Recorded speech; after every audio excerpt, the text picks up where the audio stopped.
It impacts everyone, from congested interstates The highway system's kind of on the breaking point all the time. to potholed country roads. Moses Lake doesn't have our congestion problems. They have different kinds of problems. Transportation is one of the most challenging issues facing our state and our country. People react by what they're dealing with, and when we're sitting in traffic in Tacoma for the last many years and all the different things that seems to be, and that is their connection to transportation. It used to be the feds picked up the tab with the federal gas tax revenue. They have basically left the playfield on funding. Now it mostly falls to states to fund roads, bridges, and transit. How do we pay to keep up the infrastructure we have and build a transportation system for the future? In the next 10 years, I've been able to identify that somewhere between 20 and 25 billion that we need that we don't have. While states grapple with less federal funding across the country in the nation's capital, What we need to do at the federal level is, I think, increase the gas tax and index the federal portion of it so we don't run into this problem again. calls from lawmakers and organizations to increase the nation's gas tax for the first time since 1993, before it's too late. The Highway Trust Fund is going to become insolvent by 2021, is what data suggests. But would raising the federal fuel tax be enough? The question has many searching for alternative funding and financing options. There could be a federal share, there can be a state and local share, so it doesn't have to be 100% federal funding. And beyond building better roads and bridges, the newly proposed legislation that pushes for safer streets for all. One of the biggest challenges we have right now is really changing the infrastructure that prioritizes the high-speed movement of vehicles. From the capital of Washington State to the capital of the United States, this is Washington to Washington.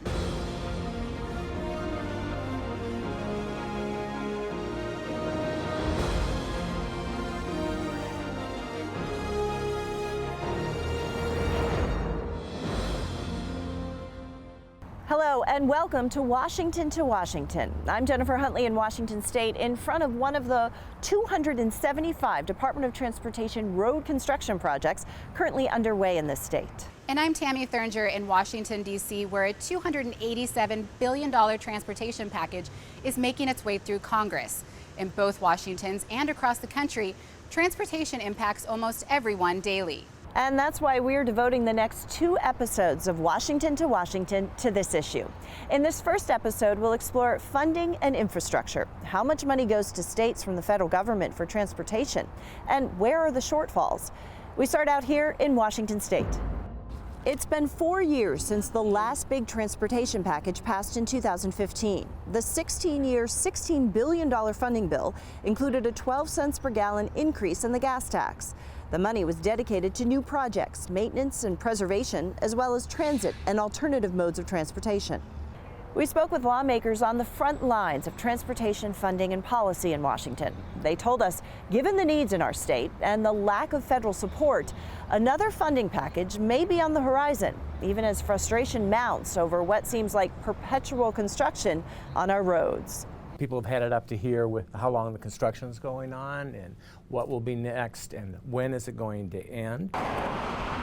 Transportation woes are felt by everyone. State Representatives Jake Fye and Andrew Barkus know all about it. They experience their own travel headaches and hear from people back in their districts, tired from long commutes caused by heavy traffic and construction projects, even in more rural areas. You don't have to drive too far.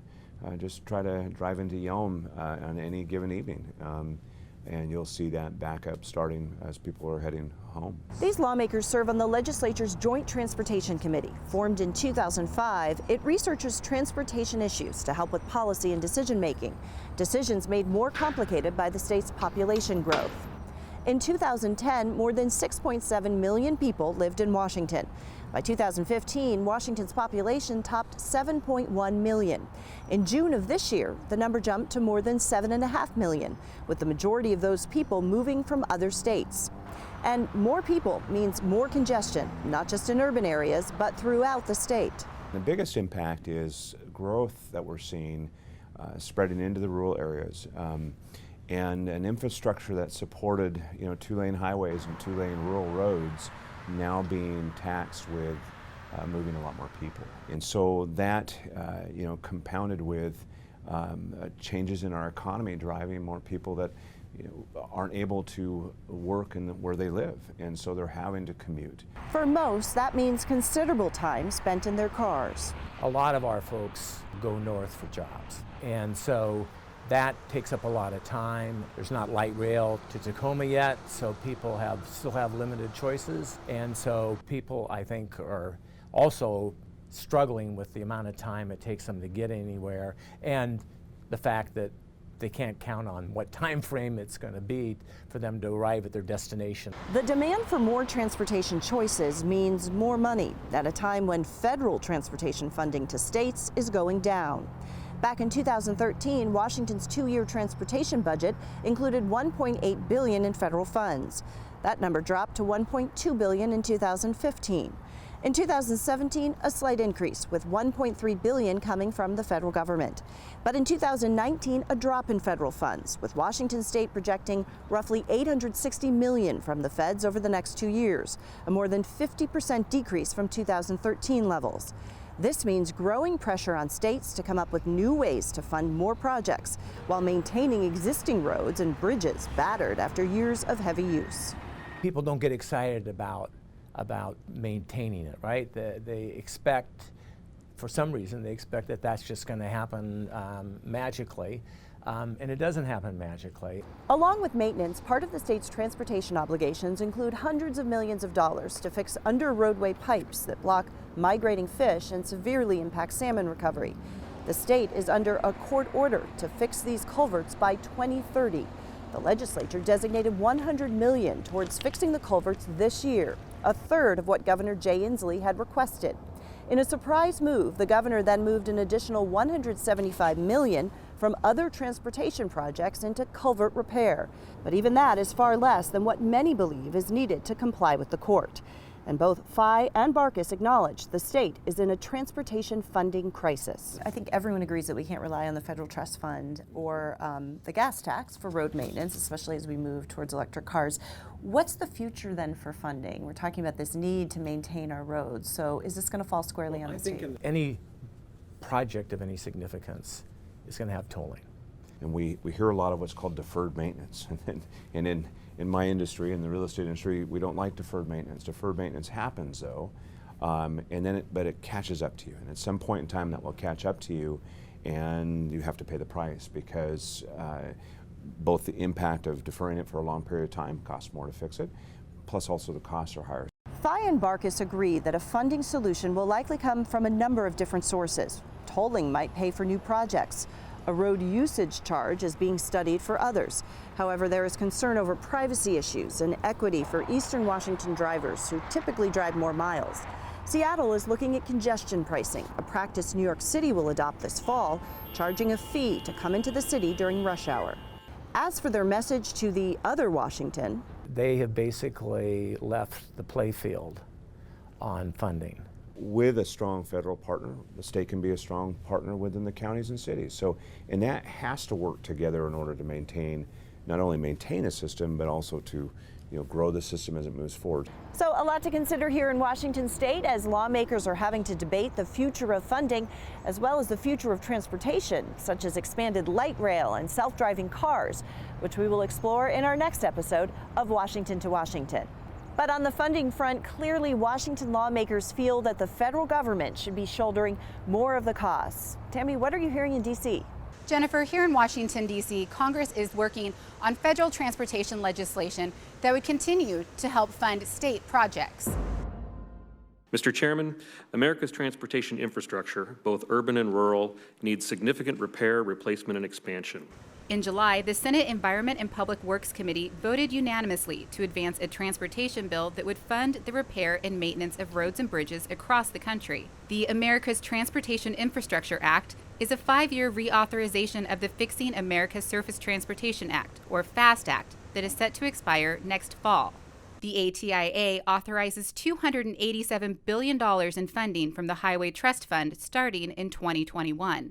More than 90% of the funds, about $259 billion, would go directly to states. Max Cuny, a fourth-generation infrastructure contractor from Spokane, recently testified before the Senate Environment and Public Works Committee. Reports provided by the Federal Highway Administration, based on state DOT data, identify a litany of troublesome facts, including failing and underperforming pavements, bridges that are structurally deficient or don't meet modern specifications, congestion caused by insufficient capacity in key locations, inadequate intermodal connections, and safety hazards. But passing the reauthorization is just part of the funding puzzle. In the past, what Congress has done is use smoke and mirrors, and we've run out of smoke and mirrors. So we've actually have exhausted our supply, and now we need to figure out how we're actually going to fund the Highway Trust Fund.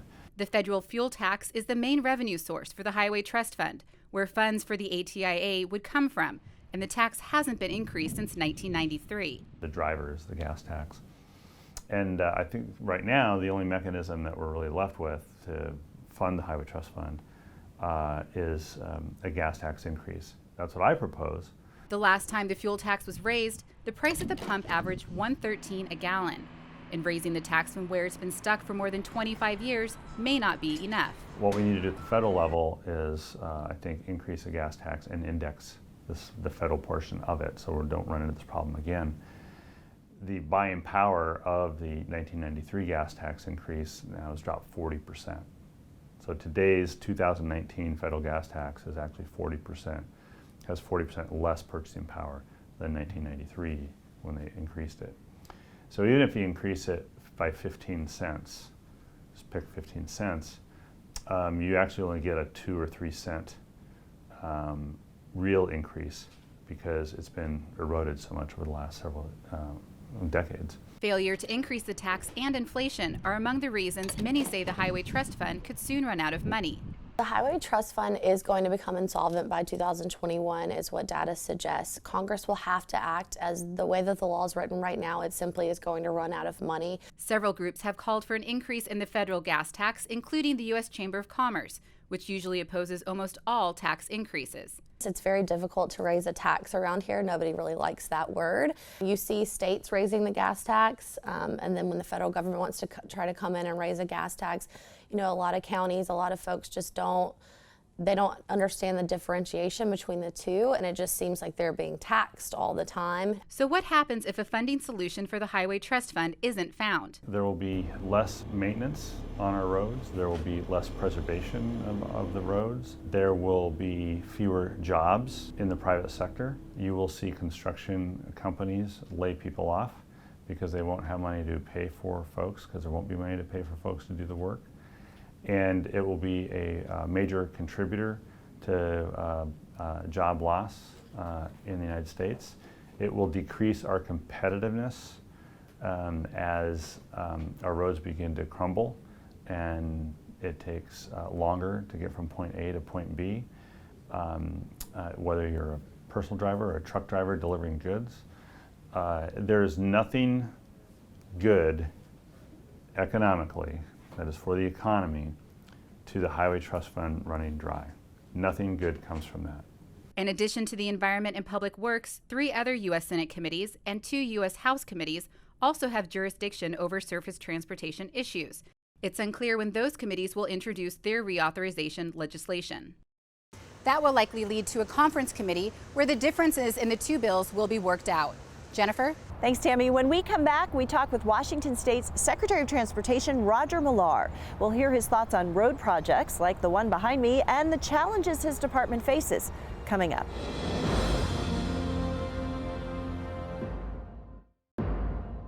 Welcome back to Washington. The state's Department of Transportation oversees all kinds of modes of transportation within the state. This includes more than 18,000 miles of state highways, nearly 3,300 bridges, the largest ferry system in the nation, and railways. We spoke with Washington State Secretary of Transportation Roger Millar about the challenges faced by his department, funding shortfalls, and what should be included in future transportation plans. From highways to bridges to ferries to railways, across mountains and waterways, Washington State's unique landscape for moving commerce and people is both a great asset and a logistical challenge. We move a lot of people. We also move a lot of goods and a lot of services, and just the geographic constraints in the Central Puget Sound, everything goes through this hourglass, this funnel, And it makes for interesting times. Secretary Millar says transportation is vitally important for our economy. Everybody thinks it's just little Seattle, it's just little Washington. No, we are big in the world market. If you think about it, 2 of the 3 trillion-dollar entities are headquartered in the Puget Sound with Amazon and Microsoft. And the third, Apple, has a big presence here as well. With that growing economy comes growing pains. And population and employment, that's a good problem to have. A lot of people would love to have Washington State's problems. That said, they are problems. Millar says in the past, the solution to dealing with congested highways was to add another lane. They continue to do that in some parts of the country and some parts of the world, but we've come to a realization that the way you address congestion is not adding capacity. He says traffic congestion is more a symptom of another problem. The problem is that we don't have affordable housing choices and transportation options for the people that we serve. But if you have to live on the fringe of the community because you can't afford to live in the core, when you're out there on that fringe, your only option is to drive. You're not going to bike to work 40 miles. You're not going to walk. Uber, that's not reasonable. It's incredibly expensive and inefficient to provide bus service, so you get in your car and drive. And so a lot of the cars that are on our highway are working poor who can't afford to live where they'd rather live, closer to their job. Between Marysville and Tumwater, the Department of Transportation responds to about 60 incidents on any given day, and half of them are mechanical breakdowns. An awful lot of it is cars that shouldn't be on the road in the first place, but the owners have no choice. This is our Transportation Management Center. So this is like the brains of the highway system. As more cars fill highways, employees at DOT's Traffic Management Center in Shoreline watch roadways for accidents and congestion. The highway system is kind of on the breaking point all the time. If there is an incident, we need to quickly get to the scene and we need to clear it and move it off of the roadway so we can free things back up again. The triaging that happens on state highways is another reason for alternative kinds of transportation. That may mean light rail for Tacoma, but something else to connect eastern Washington communities from outlying areas. One size doesn't fit all, and that something that works in the International District may not work in Yakima, and something that works in the Okanagan may not be the appropriate solution in Spokane. So we have to craft our programs and our projects for the places we work. Secretary Millar says connecting issues like land use to transportation is vital for future planning. For the longest time, in the transportation world, we were taught that you're not in the land use business. You're not a decider in land use. It's not your business. It is so much our business because the investments we make have tremendous consequences in terms of where development goes. And the development that's approved has tremendous consequences on our system. Millar believes maintaining the roadways and ferry systems that are already in place should be a key priority. We go to the legislature and say, we don't have the money to maintain the facilities we have. And the legislative response is, here's some money to build some more things that you don't have the money to operate and maintain. He says the impact on lack of revenue for maintenance is felt in a number of ways. Lowering the speed limit because the pavement's too rough to go 70 miles an hour or 60 miles an hour. Tying up ferry boats because they can't be safely operated.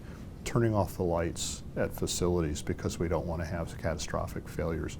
Actually taking pieces of the system out of operation for safety's sake.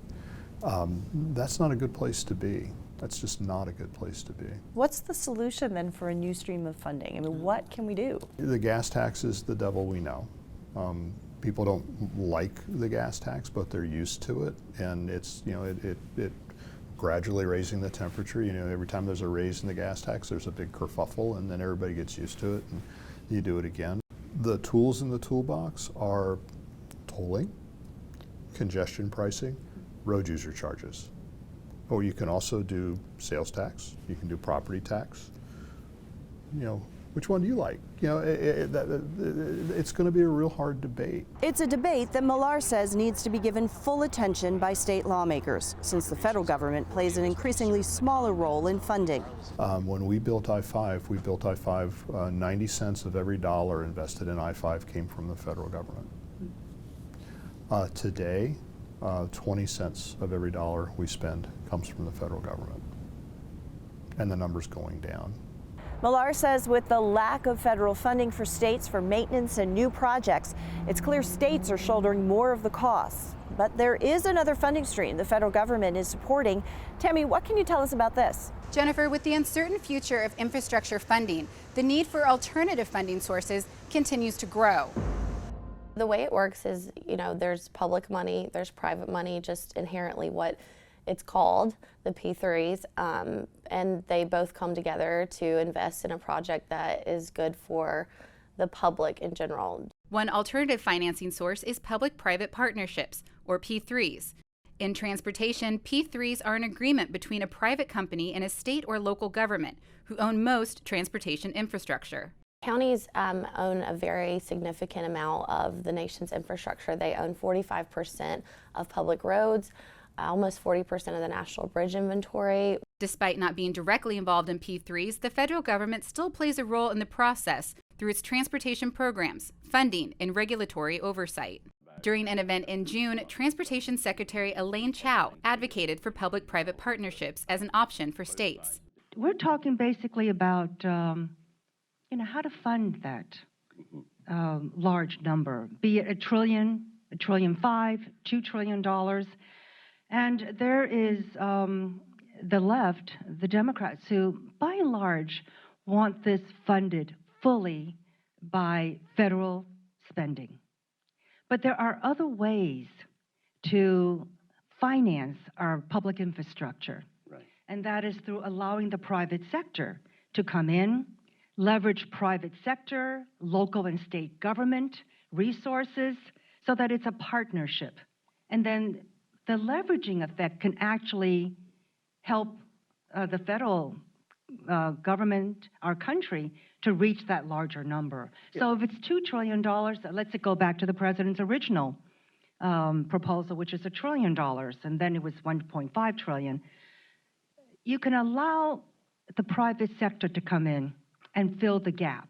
Right. And there could be a federal share, there can be a state and local share, so it doesn't have to be 100% federal funding. But there are concerns about public-private partnerships, including access. P3s are not applicable everywhere. A lot of our counties can't utilize private investment because they simply can't attract it. Despite concerns about the feasibility of public-private partnerships, it's something the federal and state governments are looking at to help fill the transportation funding gap.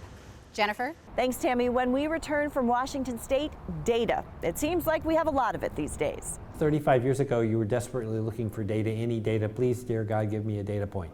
And now it's, oh my God, what am I going to do with all of this data? But how is data being used to learn about transportation policies and the impact on communities? That and more coming up.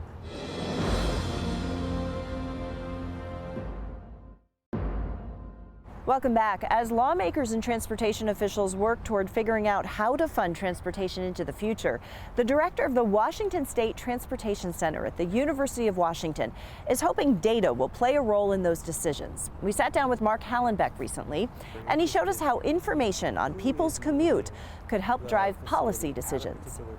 This is actually the easy math. Yes. It's a summer weekday at the University of Washington's East Science Institute, and these young people are busy filling up whiteboards with algorithms that could one day make your daily commute a lot less stressful, but potentially more expensive. They're interested in the equity side of who's using this system. The students were picked from graduate programs around the country and are spending 10 weeks at the UW working with stakeholders and researchers using data to solve problems in the real world. These data science fellows are studying census data to determine who might be impacted if the city of Seattle decides to implement congestion pricing, a practice that would charge drivers during rush hour in urban areas. What they're trying to do here is actually figure out what the income values are that are assigned to who you see making particular trips. The data is real, and the equations could provide insight for a city struggling with what to do about its growing congestion that is slowing drivers and creating headaches for residents. The real question behind congestion pricing is, what are you doing with the money that comes from it? And then there's the social equity side of, are you creating huge disadvantages for particular groups of the population? And if so, what are you doing about those problems that you are actually creating for people? Those people who have to go in at a certain time. That's right. Hallenbeck has spent decades working with public agencies on transportation issues. He has seen the needs of communities change as the land around them changes. The land use we build defines which modes work. When a land is built out, the car does not work. In a rural environment, the car is the absolute winner. In an urban environment like Manhattan, it does not work. Our problem is we're transitioning from rural to something closer to Manhattan, right? And that's a painful process. While Seattle is growing, Eastern Washington faces other transportation dilemmas. Moses Lake doesn't have our congestion problems. They have different kinds of problems. They have, how are we going to repair this road? We've spent the last 100 years building new infrastructure, and unfortunately any mechanical thing, and a road and a bridge are mechanical things, they wear out. In both Eastern and Western Washington, funding for maintenance tends to lag behind. You don't get elected saying, I'm going to repair this bridge. You get elected by saying, I'm going to build you a new, cool bridge. But then 20 years from now, it's time to repair or replace that bridge. And repairing and replacing things is actually more expensive than building the original one. Hallenbeck says a tax or fee applied statewide could be a hard sell to residents. It's really tough to say to the people in Spokane, you should pay more gas tax so that I can widen I-5 in Thurston County. He says a user fee for only roads traveled may be the ticket. It doesn't matter where you come from. If you use my road, you pay for it, right? That's a really good thing. You don't want to use my road? Fine, don't use my road. Don't pay for it. The issue of how much to pay takes us back to the whiteboard and the data science students. Transportation is an economic good. When you raise the cost, people use it less. When you lower the cost, people use it more. To understand this idea more, the joke I tell my students is, how many of you are going to Mexico for spring break? And in a class of 40, maybe you get one. And you say, well, okay, how many of you would go to Mexico if I could get you round trip airfare for two for $10? And the whole class says, except maybe one or two who have, family commitments, right? So everybody goes and say, well, look how much travel I just generated by reducing the cost of going to Mexico. Everybody is suddenly going to Mexico. Paying more for the roads we use may ultimately be a way to create more reliable funding in some areas, but residents may need convincing. Our problem with roads is we view them as being free, and so we don't use them as an economic beast. We don't think of them in that way, and therefore we overuse them relative to what we're willing to pay. We also spoke with Hallenbeck about the future of transportation and what that might look like. We'll share his thoughts on our next episode of Washington to Washington. Tammy? Thanks, Jennifer. Talk of infrastructure and transportation usually leads to discussions about roads and bridges, but a recently proposed federal bill would instead focus on safer streets. Pedestrian fatalities have increased dramatically over the last decade. In fact, we've killed over 50,000 people who have been walking on streets in America in the last decade. That's an increase of almost 36%. That breaks down to about 13 people per day being killed while walking in the U.S. Emiko Atherton with Smart Growth America says lack of foot-friendly infrastructure is one of the reasons for the increase. We have cities and nonprofits and even private companies encouraging people to walk more, be more outside, walking to work, getting physically active, that 20 minutes a day.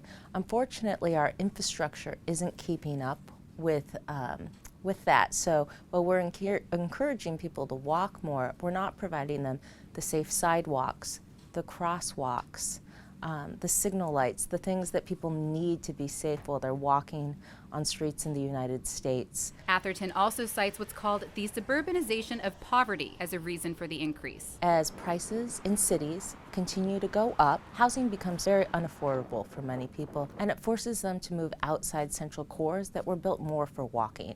And they're placed in suburbs or areas that were never designed with really people on foot or on bike or in wheels on mind. But a new federal bill hopes to help reduce the number of pedestrian deaths.